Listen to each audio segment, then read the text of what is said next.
ఓం శ్రీ పరమాత్మనే నమః. శ్రీమద్భగవద్గీత రెండవ అధ్యాయం సాంఖ్య యోగం. కురుక్షేత్ర యుద్ధభూమిలో అర్జునుడు తన గాంధీవాన్ని కింద పెట్టాడు. చేతులు వణికాయి, కళ్ళల్లో నీళ్లు తేలాయి. మన జీవితంలో కూడా ఇలాంటి కొన్ని క్షణాలు వస్తాయి. ఏం చేయాలో అర్థం కాక అయోమయంలో పడిపోతాం. అలాంటి సందేహానికి శ్రీకృష్ణుడిచ్చిన స్పష్టమైన సమాధానమే ఈ రెండవ అధ్యాయం. భగవద్గీతలో మొత్తం 18 అధ్యాయాలు ఉన్నాయి. వాటిలో అతిపెద్దది 18వ అధ్యాయం 78 శ్లోకాలతో. దాని తర్వాత పెద్దది ఈ రెండవ అధ్యాయమే 72 శ్లోకాలు. కానీ పరిమాణం మాత్రమే కాదు, ఈ అధ్యాయం యొక్క లోతు అసాధారణమైనది. ప్రతి శ్లోకంలో జీవితానికి సంబంధించిన చాలా గొప్ప సత్యాలు దాగి ఉన్నాయి. ఒక్క మాటలో చెప్పాలంటే, ఈ అధ్యాయం అర్థమైతే మిగతా 16 అధ్యాయాలు సులభంగా అర్థమవుతాయి. ఈరోజు మనం దీన్ని 5 భాగాలుగా చూద్దాం. మొదటి భాగం అర్జునుడి శరణాగతి, రెండవది ఆత్మతత్వం సాంఖ్య జ్ఞానం, మూడవది క్షత్రియ ధర్మం, నాలుగవది బుద్ధియోగం, ఐదవది స్థితప్రజ్ఞుడి లక్షణాలు. ఒక్క విషయం, అసలు ఈ అధ్యాయానికి సాంఖ్య యోగం అని ఎందుకు పేరు వచ్చిందో తెలుసా? సాంఖ్య అంటే జ్ఞానం, వివేచన. శరీరం వేరు, ఆత్మ వేరు అని స్పష్టంగా చూడడమే సాంఖ్యం. అందుకే ఇది కేవలం యుద్ధభూమి కథ కాదు. మన జీవితంలో కన్ఫ్యూజన్ వచ్చినప్పుడు స్పష్టంగా ఆలోచించడం నేర్పే అధ్యాయం. సిద్ధంగా ఉన్నారా? మొదలు పెడదాం.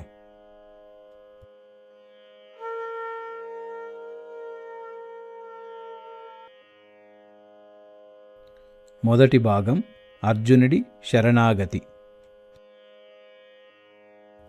కురుక్షేత్ర యుద్ధభూమిలో తన ఎదురుగా నిలబడి ఉన్న బంధువులను, గురువులను, పెద్దలను చూసిన అర్జునుని హృదయం ఒక్కసారిగా బరువెక్కింది.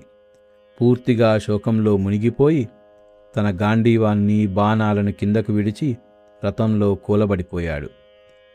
అది చూసిన శ్రీకృష్ణుడు మాట్లాడడం ప్రారంభించాడు. ప్రియమైన అర్జున, ఇలాంటి క్లిష్ట సమయంలో నీ మనసుకు ఈ పిరికి ఆలోచన ఎక్కడి నుంచి దాపురించింది? నీలాంటి వాడు ఇలా బాధపడుతూ గందరగోళంలో పడడం అస్సలు తగదు. నీవు ఇలానే ఉంటే నీకు మంచి జరగకపోగా అపకీర్తి పాలవడం మాత్రం తథ్యం. అర్జున, నీవు ఒక గొప్ప యోధుడివి. ఇలా ధైర్యం కోల్పోయి మగతనం లేనివాడిలా కుంగిపోవడం నీకు తగదు. శత్రువులను ఓడించగల సమర్థుడివి అయిన నీవు ఈ బలహీనతను, పిరికితనాన్ని వదిలిపెట్టి లే, యుద్ధానికి సిద్ధంకా అంటూ అర్జునుణ్ణి మందలించాడు. దానికి సమాధానంగా అర్జునుడు, ఓ మధుసూదన, నాకు పోరాడడానికి భయం లేదు. కానీ పూజ్యులైన భీష్మద్రోణాచార్యుల వంటి వారి మీద నేను బాణాలు ఎలా విడవగలను? నా గురువులైన ఈ పెద్దలను సంహరించడం ద్వారా వచ్చే భోగాలు అనుభవించడం కంటే భిక్ష ఎత్తుకొని బతకడం మేలనిపిస్తోంది. అసలు నాకు ఈ యుద్ధంలో ఎవరు గెలిస్తే మంచిదో కూడా తెలియడం లేదు. ఎందుకంటే వాళ్ళని చంపిన తర్వాత మనకి బతకాలని ఎలా అనిపిస్తుంది?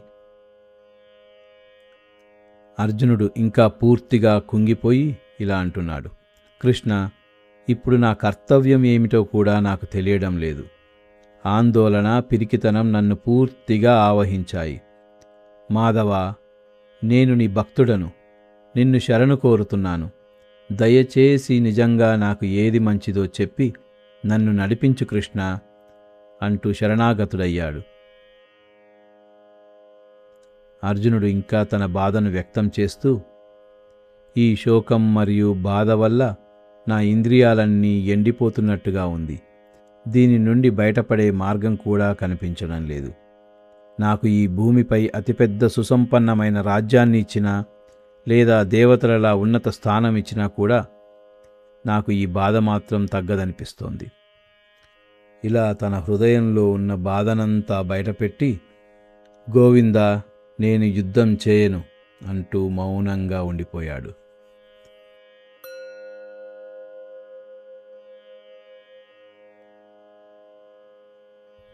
రెండవ భాగం ఆత్మతత్వం, సాంఖ్యజ్ఞానం.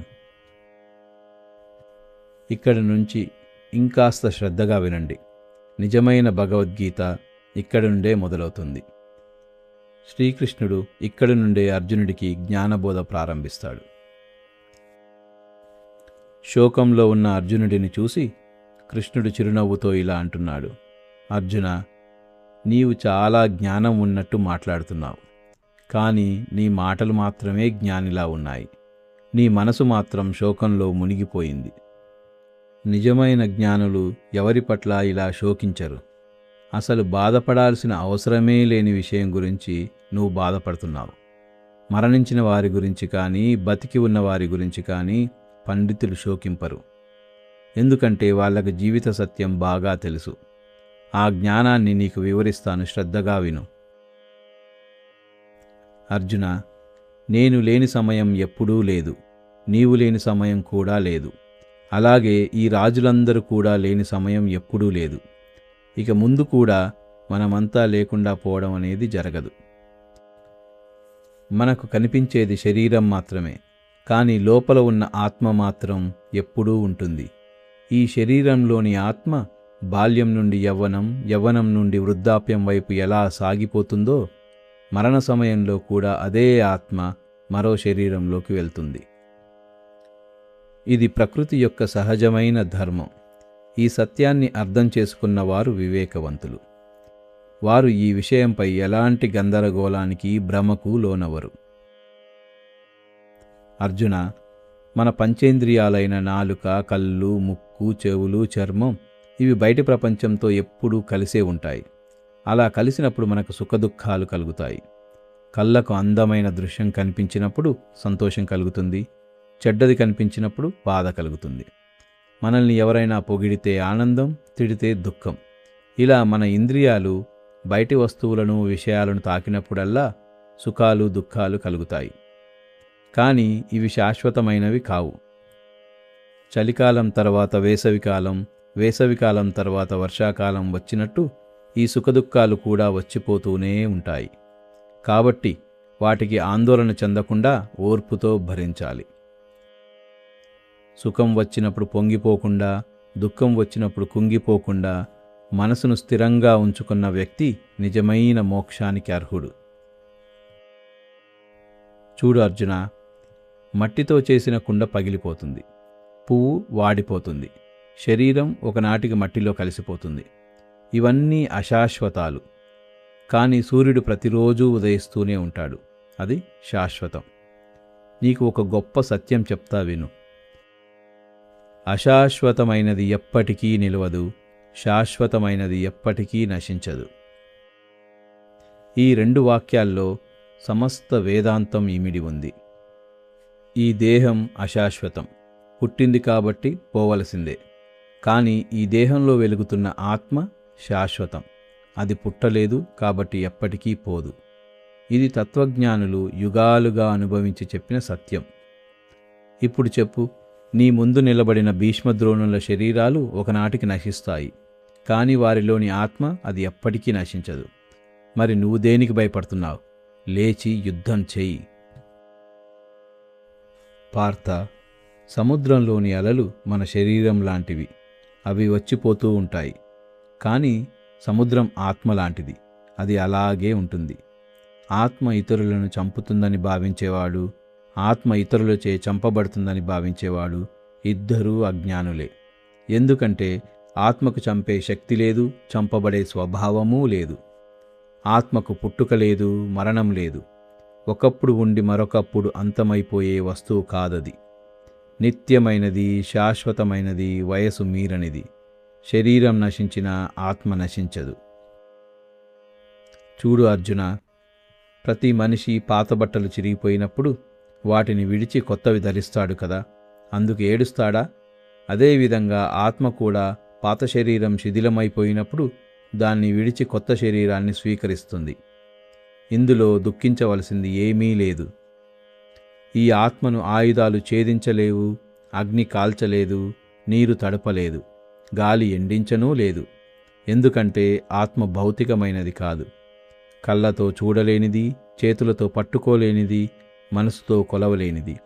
ఇది నిత్యమైనది, అంతటా వ్యాపించి ఉన్నది, ఎన్నటికీ మారనిది, సనాతనమైనది. ఇది నిజంగా అర్థమైనవాడు నశించే శరీరం కోసం ఎందుకు శోకిస్తాడు? ఒకవేళ ఆత్మ పదే పదే జన్మిస్తుంది, పదే పదే మరణిస్తుంది అనుకున్నా సరే, అప్పుడు కూడా శోకించడం తగదు. ఉదయించిన సూర్యుడు అస్తమించక మానడు, అస్తమించిన సూర్యుడు ఉదయించక మానడు. అలాగే పుట్టినవాడికి మరణం తప్పదు, మరణించిన వాడికి జన్మం తప్పదు. అనివార్యమగు ఈ విషయమును గూర్చి శోకింపదగదు. పుట్టుకకు ముందు ప్రతి జీవి అవ్యక్తంగా ఉంటుంది, అంటే కంటికి కనిపించకుండా. పుట్టిన తరువాత వ్యక్తమవుతుంది, కనిపిస్తుంది, మాట్లాడుతుంది, నవ్వుతుంది. మరణం తర్వాత మళ్ళీ అవ్యక్తమవుతుంది. ఇది చక్రంలా తిరుగుతూనే ఉంటుంది.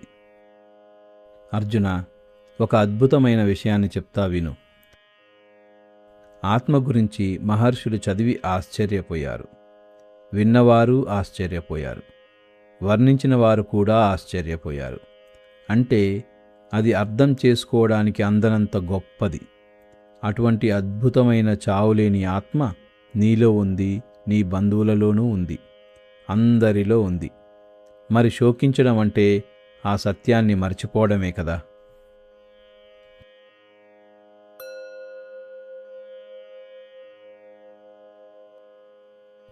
మూడవ భాగం, క్షత్రియ ధర్మం.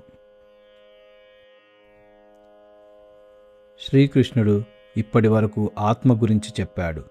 ఇప్పుడు కర్తవ్యం గురించి చెప్పబోతున్నాడు. అర్జున, నీవు క్షత్రియుడివి. పోరాడడం నీ స్వధర్మం.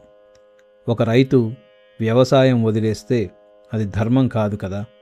అలాగే ఒక క్షత్రియుడు యుద్ధభూమిలో ఆయుధం పక్కన పెడితే అది కూడా ధర్మం కాదు. ధర్మాన్ని రక్షించడానికి యుద్ధం చేయడం కంటే గొప్ప కర్తవ్యం క్షత్రియుడికి మరొకటి లేదు.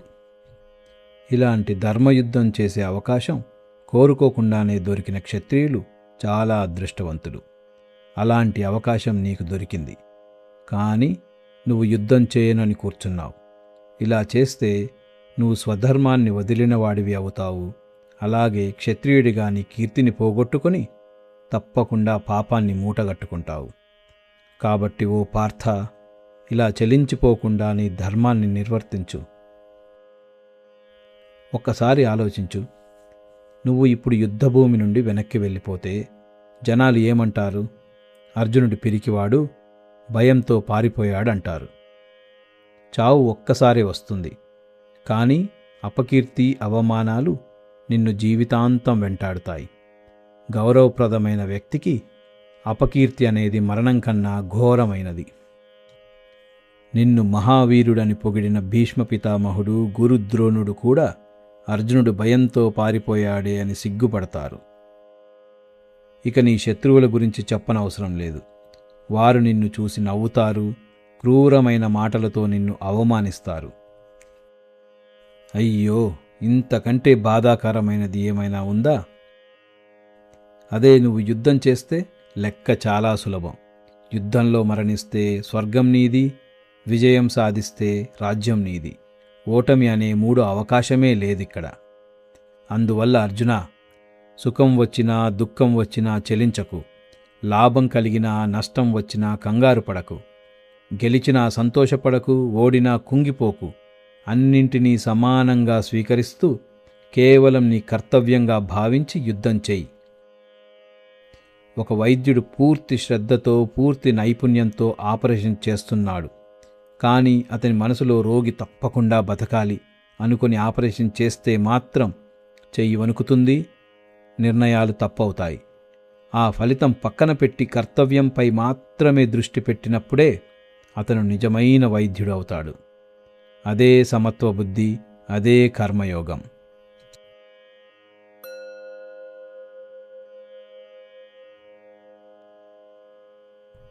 నాలుగవ భాగం, బుద్ధియోగం. ఓ పార్థ, ఇప్పటి వరకు ఆత్మజ్ఞానం విన్నావు, అది సాంఖ్య మార్గం. ఇప్పుడు బుద్ధియోగం గురించి చెప్తాను. బుద్ధియోగం అనేది కర్మయోగానికి పునాది లాంటిది. మనసు ఎలా ఉండాలో చెప్పేది బుద్ధియోగం, ఆ మనసుతో ఎలా పనిచేయాలో చెప్పేది కర్మయోగం. సాధారణంగా మనం ఏదైనా పని చేసినప్పుడు నాకు ఏం లాభం అని ఆలోచిస్తాం. ఆ పనయ్యాక మనం ఆశించింది దొరికితే సంతోషం, దొరకకపోతే దుఃఖం. ఈ చక్రంలో మన జీవితం అంతా గడిచిపోతుంది. కానీ బుద్ధియోగం చెప్పేదేమిటంటే, ఫలితం పక్కన పెట్టు, కర్తవ్యం మాత్రం చెయ్యి. ఇలా చేస్తే కర్మబంధాల నుండి విముక్తి కలుగుతుంది. ఇంకో గొప్ప విషయం ఏమిటంటే, ఈ మార్గంలో ఎలాంటి నష్టం లేదు, ఎలాంటి వ్యతిరేక ఫలితమూ లేదు. కొద్దిగా సాధన చేసినా అది పెద్ద ప్రమాదం నుండి కాపాడుతుంది. మనం ఏదైనా కొత్త పని మొదలుపెట్టే ముందు ఆ పని పూర్తి కాకుండా మధ్యలో ఆగిపోతే ఇప్పటి వరకు చేసిన పనంతా వృధా అవుతుందా అనే సందేహంతో భయపడుతూ ఉంటాం. కానీ కర్మయోగంలో ఇలాంటి భయమే లేదు. ఎందుకంటే ఈ మార్గంలో వేసిన ప్రతి అడుగు శాశ్వతమైనది. ఏ ఒక్క అడుగు వృధా కాదు. అది ఎలాగంటే, నీవు నేలలో ఒక విత్తనం వేశావనుకో, వర్షం వస్తే మొలకెత్తుతుంది, వర్షం రాకుంటే మొక్క రాదు. అలాగని ఆ విత్తనం వృధా అవుతుందా? లేదు. ఎందుకంటే అది నేలలోనే ఉంది. ఎప్పుడు వర్షం వస్తే అప్పుడు మొలుస్తుంది. అదేవిధంగా కర్మయోగంలో కూడా నువ్వు వేసే ప్రతి అడుగు నేలలో పడిన విత్తనం లాంటిది. ఎప్పటికైనా మొలుస్తుంది. నీ కర్మ ఏ జన్మలోనైనా ఫలిస్తుంది. కాబట్టి ఈ మార్గంలో ఎలాంటి నష్టం లేదు, ఎలాంటి వ్యతిరేక ఫలితమూ లేదు. ఈ దారిలో ఉన్న వారి బుద్ధి దృఢంగా, స్థిరంగా, స్పష్టంగా ఉంటుంది. వేసే ప్రతి అడుగు లక్ష్యం వైపే. కానీ ఫలితాల వెంట పరిగెత్తేవాడి మనసు చూడు. ఈరోజు ఈ కోరిక, రేపు ఆ కోరిక. ఎక్కడా తృప్తి లేదు, ఎక్కడా నిలకడలేదు. చిల్లుపడిన బిందెలాంటిది ఆ మనసు. ఎంత నింపినా నిండదు, ఎంత సాధించినా సంతోషం నిలవదు. శ్రీకృష్ణుడు ఇప్పుడు వేదాల గురించి చాలా సూటిగా ఒక విషయం చెప్తున్నాడు. అర్జున, వేదాలు గొప్పవే, కానీ వాటిని ఎక్కువ మంది తప్పుగా అర్థం చేసుకుంటున్నారు. ఎందుకంటే వేదాల్లో చదివిన కొన్ని మాటలు తీసుకొని, ఈ యజ్ఞం చెయ్యి స్వర్గం వస్తుంది, ఆ పూజ చెయ్యి సంపద వస్తుంది, ఈ కర్మకాండ చెయ్యి ఉన్నత జన్మ వస్తుంది, ఇలాంటి మాటలు వినడానికి చాలా బాగుంటాయి కదా. కానీ అవి వేదాల పూర్తి సందేశం కాదు. ఇవి కేవలం ఒక భాగం మాత్రమే.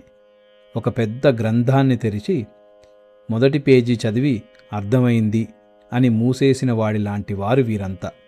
లోపల ఉన్న అసలు జ్ఞానాన్ని వెతకరు. వేదాల్లో చెప్పే ఒక ముఖ్యమైన విషయం ఏమిటంటే, ప్రకృతి యొక్క త్రిగుణాలు అంటే 3 గుణాలు. అవి సత్వగుణం అంటే మంచితనం, స్వచ్ఛత, రజోగుణం అంటే చురుకుదనం, కోరికలు, తమోగుణం అంటే బద్ధకం, అజ్ఞానం. ఈ 3 మన స్వభావాన్ని నియంత్రిస్తాయి.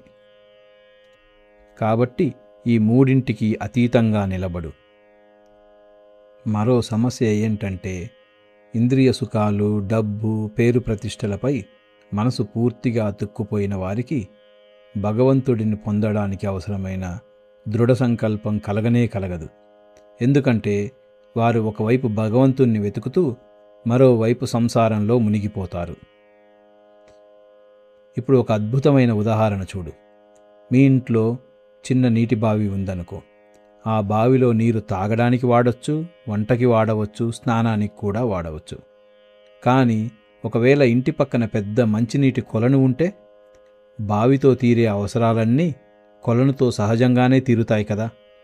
అప్పుడు బావి అవసరమే రాదు. వేదాలు బావి అయితే కొలను భగవంతుడు. పరమసత్యాన్ని అంటే భగవంతుణ్ణి తెలుసుకున్న వ్యక్తికి వేదాల్లోని అన్ని లక్ష్యాలు సహజంగానే నెరవేరుతాయి. స్వర్గం కోసం, సంపద కోసం, మంచి జన్మ కోసం వేరే వేరే కర్మకాండలు అవసరమే లేదు. మూలాన్ని పట్టుకుంటే చాలు అర్జున. ఇప్పుడు శ్రీకృష్ణుడు గీతలోనే అత్యంత ప్రసిద్ధమైన వాక్యం చెప్తున్నాడు. కర్మణ్యేవాధికారస్తే మా ఫలేషు కదాచన. నీకు కర్మ చేసే హక్కు ఉంది, కానీ ఫలితం మీద హక్కు లేదు. దీన్ని 3 భాగాలుగా అర్థం చేసుకుందాం. మొదటిది, కర్మ చేయడం నీ హక్కు, నీ ధర్మం, దాన్ని ఎప్పుడూ వదలకు. రెండవది, ఫలితం నీ చేతిలో లేదు. రైతు విత్తనం వేస్తాడు, వర్షం కురవడం అతని చేతిలో లేదు. విద్యార్థి బాగా చదువుతాడు, పేపర్లో ఏ ప్రశ్నలు వస్తాయో అతని చేతిలో లేదు. కాబట్టి నువ్వు కర్మ మాత్రమే చేయగలవు, ఫలితం భగవంతుడు నిర్ణయిస్తాడు. మూడవది, నేనే చేశాను అనే అహంకారం వదులు. రైతు విత్తనం వేస్తాడు, కానీ మట్టి ఇచ్చింది భూమి, నీరు ఇచ్చింది వర్షం, వెలుతురు వచ్చింది సూర్యుడి నుంచి. నా వల్లే పంట వచ్చింది అంటే అహంకారం. నా పాత్ర విత్తనం వేయడం మాత్రమే అంటే అది జ్ఞానం, అదే కర్మయోగం. అర్జున, జ్ఞానులు ఎలా జీవిస్తారో చూడు. వారు సమత్వ బుద్ధితో పనిచేస్తారు. ఫలితం వచ్చినా సంతోషపడరు, రాకపోయినా దుఃఖపడరు. అలాగే వారు నిష్కామ కర్మ చేస్తారు, అంటే ఫలితంపై ఎలాంటి కోరిక లేకుండా పనిచేయడం. అలాంటి నిష్కామ కర్మ వల్ల జనన మరణ చక్రంలో బంధించే కర్మ వారికి అంటదు. అందుకే వారు సమస్త దుఃఖాలకు అతీతంగా నిలబడతారు. ఇప్పుడు మోహం గురించి అర్థం చేసుకో. మోహం అంటే నిజం కాని దాన్ని నిజమని నమ్మడం. ఈ సంసారం శాశ్వతమైనది, ఈ సుఖాలు నిజమైనవి, ఈ సంపద నన్ను కాపాడుతుందని నమ్మడమే మోహం. ఈ మోహం అనే ఊబిలో చిక్కుకున్నవాడు బయటపడలేడు, లోతుకు కూరుకుపోతూనే ఉంటాడు. కానీ ఒక్కసారి బుద్ధి ఈ మోహం నుండి బయటపడితే ఇహలోక సుఖాలపై, పరలోక భోగాలపై వైరాగ్యం కలుగుతుంది. వైరాగ్యం అంటే వదిలివేయడం కాదు, అవి నిజమైనవి కావని అర్థం చేసుకోవడం. వైరాగ్యం కలిగినప్పుడు బుద్ధి భగవంతుని వైపు తిరుగుతుంది, స్థిరంగా నిలబడుతుంది. ఆడంబరమైన కర్మకాండలు, స్వర్గం కోసం చేసే పూజలు, వీటి వైపు మనసు పోదు. కేవలం భగవంతుని యందే బుద్ధి నిశ్చలంగా ఉంటుంది. ఇదే సంపూర్ణమైన యోగస్థితి అర్జున.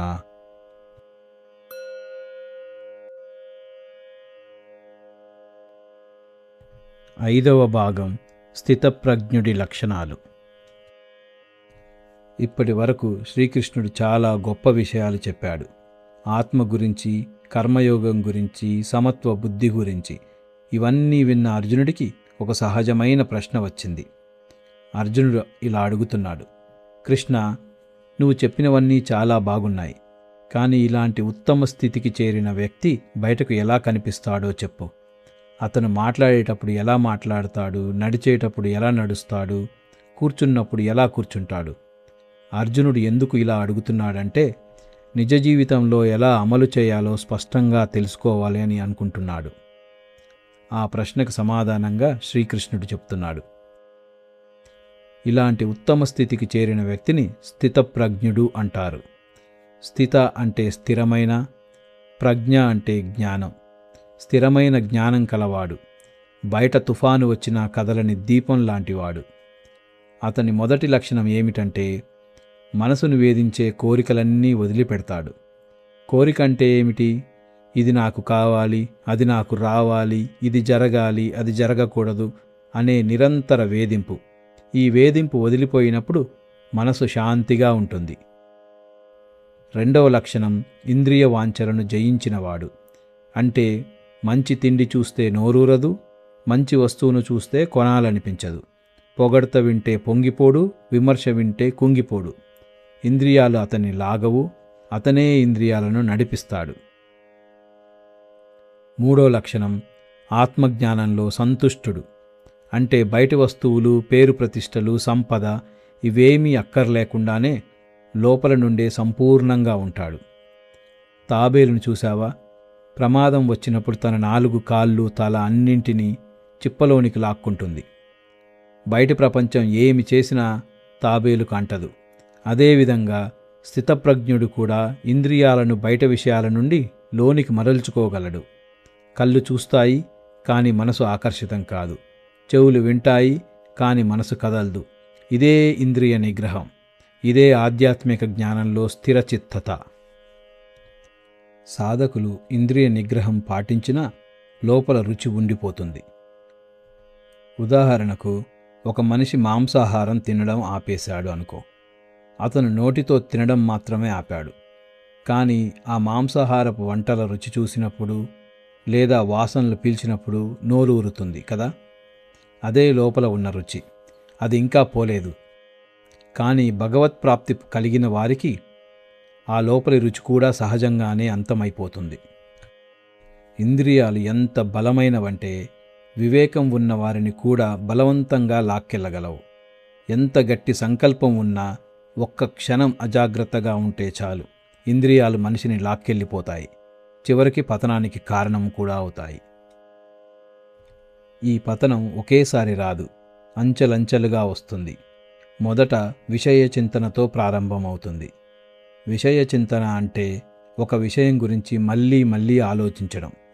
ఆ కారు చాలా బాగుంది, ఒకసారి చూద్దాం, ఇంకొకసారి చూద్దామని. అలా వస్తువు గురించి ఆలోచన పెరిగే కొద్దీ ఆసక్తి పెరుగుతుంది. ఆ కారు నాకు కావాలి అనే ఆసక్తి పెరుగుతుంది. ఆసక్తి బలపడే కొద్దీ కోరిక పుడుతుంది. ఏది ఏమైనా సరే ఆ కారు నాకు కావాల్సిందే అనే కోరిక. కోరిక తీరకపోతే క్రోధం, అడ్డు వచ్చిన వారిపై కోపం వస్తుంది, వీళ్ళు నన్ను అడ్డుకుంటున్నారు అని. క్రోధంలో విచక్షణ పోతుంది, అంటే తప్పు ఒప్పులు తెలియవు. ఏం మాట్లాడుతున్నామో ఏం చేస్తున్నామో అర్థం కాదు. విచక్షణ పోయినప్పుడు జ్ఞాపక భ్రమ కలుగుతుంది, అంటే గతంలో నేర్చుకున్న విలువలు సంస్కారాలు అన్నీ మర్చిపోతాం. ఇది తప్పు అని తెలిసినా పట్టించుకోం. ఆ తర్వాత బుద్ధి నాశనం, బుద్ధి పనిచేయదు, మంచి చెడు తేడా తెలియదు. చివరికి పతనం, మనిషి పూర్తిగా కూలిపోతాడు. విషయ చింతన, ఆసక్తి, కోరిక, క్రోధం, విచక్షణారాహిత్యం, జ్ఞాపక భ్రమ, బుద్ధినాశనం, పతనం. ఇలా ఒక చిన్న ఆలోచనతో మొదలై చివరకు పూర్తి పతనానికి దారితీస్తుంది. అర్జున, మనిషి ఎలా పతనమవుతాడో చూశాం కదా, ఇప్పుడు దానికి విరుగుడు చెప్తాను విను. ఇంద్రియాలను పూర్తిగా వదిలివేయడం సాధ్యం కాదు. కళ్ళు చూస్తాయి, చెవులు వింటాయి, నాలిక రుచి చూస్తుంది. ఇది సహజం. బ్రతకడానికి ఇంద్రియాలను వాడక తప్పదు. కానీ దీని నుండి బయటపడడానికి ఒకటే మార్గం. ఇంద్రియాలను ఉపయోగించేటప్పుడు మనసును నియంత్రణలో ఉంచుకోవడమే అసలైన నైపుణ్యం. అదే నిజమైన సాధన. ఆహారం తినేటప్పుడు ఆనందంగా తిను, కానీ ఈ తిండి లేకపోతే నేను ఉండలేను అనే బంధం పెంచుకోకు. అలాగే ఎప్పుడూ ఎయిర్ కండిషన్లోనే ఉండడం అలవాటైతే అది లేనప్పుడు అసహనం పెరుగుతుంది. ఇంద్రియాలతో ప్రపంచాన్ని అనుభవించు, కానీ మమకారం, ద్వేషం లేకుండా. ఉన్నదాన్ని స్వీకరిస్తూ లేనిదానికోసం అల్లాడకుండా ఉండడమే భగవత్కృపకు అర్హత. ఆ కృప ఒక్కసారి లభించిందా అంతే, అన్ని దుఃఖాలు మేఘాలు తొలగినట్టు తొలగిపోతాయి. లోపల శాంతి సూర్యుడిలా ప్రకాశిస్తుంది. కానీ మనసు నియంత్రణ లేని వాడికి బుద్ధి స్థిరంగా నిలబడదు. గాలికి కొట్టుమిట్టాడే పడవ ఒడ్డు చేరనట్లు చంచలమైన మనసు భగవంతుణ్ణి చేరలేదు. భగవంతుణ్ణి చేరలేనప్పుడు శాంతి లేదు. శాంతి లేనప్పుడు ఇక సంతోషం ఎక్కడిది? కాబట్టి అర్జున, మనసు నియంత్రణలో ఉంచుకోవడం ద్వారా భగవత్కృప పొంది పరమశాంతి దక్కుతుంది. అదే నిజమైన సంతోషం. అర్జున, సముద్రంలో నావ నడుపుతున్న పడవవాడిని చూడు. అతను నిపుణుడు. తెరచాప సరిగ్గా పట్టుకున్నాడు, గమ్యం కూడా తెలుసు. కాని అకస్మాత్తుగా బలమైన గాలి వచ్చింది. తెరచాప అతని చేతి నుండి జారిపోయింది. నావ దిశ మారిపోయింది. అందుకే ఇంద్రియ నిగ్రహం తెరచాప లాంటిది. సరిగ్గా పట్టుకుంటే నావ గమ్యం చేరుతుంది, వదిలేస్తే తుఫానులో కొట్టుమిట్టాడుతుంది. ఏ ఒక్క ఇంద్రియం బలహీనపడినా మనసు మొత్తం ఆ దిశలో లాగబడుతుంది, బుద్ధి దారి తప్పుతుంది. అర్జున, చాలా గంభీరమైన మాట చెప్తున్నా విను. అందరికీ పగలైనది జ్ఞానికి రాత్రి, అందరికీ రాత్రి అయినది జ్ఞానికి పగలు. అంటే ఏమిటంటే, సాధారణ మనిషికి ఏది పగలు? డబ్బు సంపాదన, పేరు ప్రతిష్టలు, ఇంద్రియ సుఖాలు. ఇవి స్పష్టంగా కనిపిస్తాయి, వాస్తవాలుగా అనిపిస్తాయి. కానీ జ్ఞానికి ఇవి చీకటి లాంటివి. వీటిలో అర్థం లేదు, వీటిలో నిజం లేదు. అలాగే సాధారణ మనిషికి ఏది రాత్రి? ఆత్మతత్వం, భగవత్ప్రాప్తి, మోక్షం. ఇవి కనిపించవు, అర్థం కూడా కావు. కానీ జ్ఞానికి ఇవే సూర్యుడిలా స్పష్టంగా కనిపిస్తాయి. ఇవే వాస్తవం, ఇవే శాశ్వతం.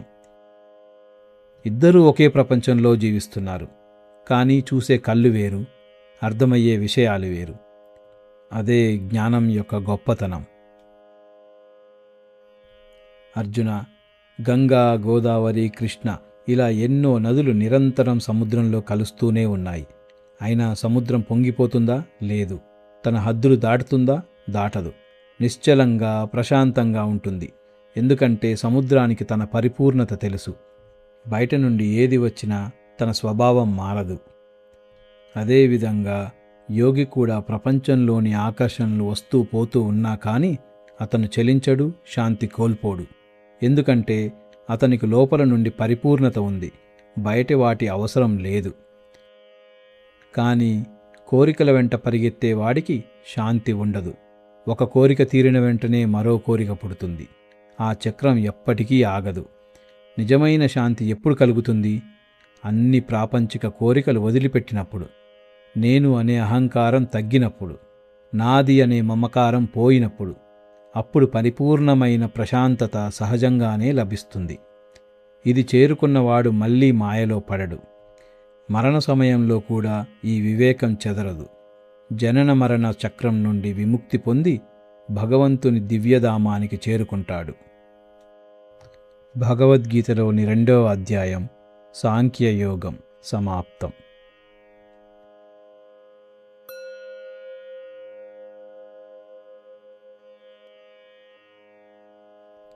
3వ అధ్యాయంలో మళ్ళీ కలుద్దాం.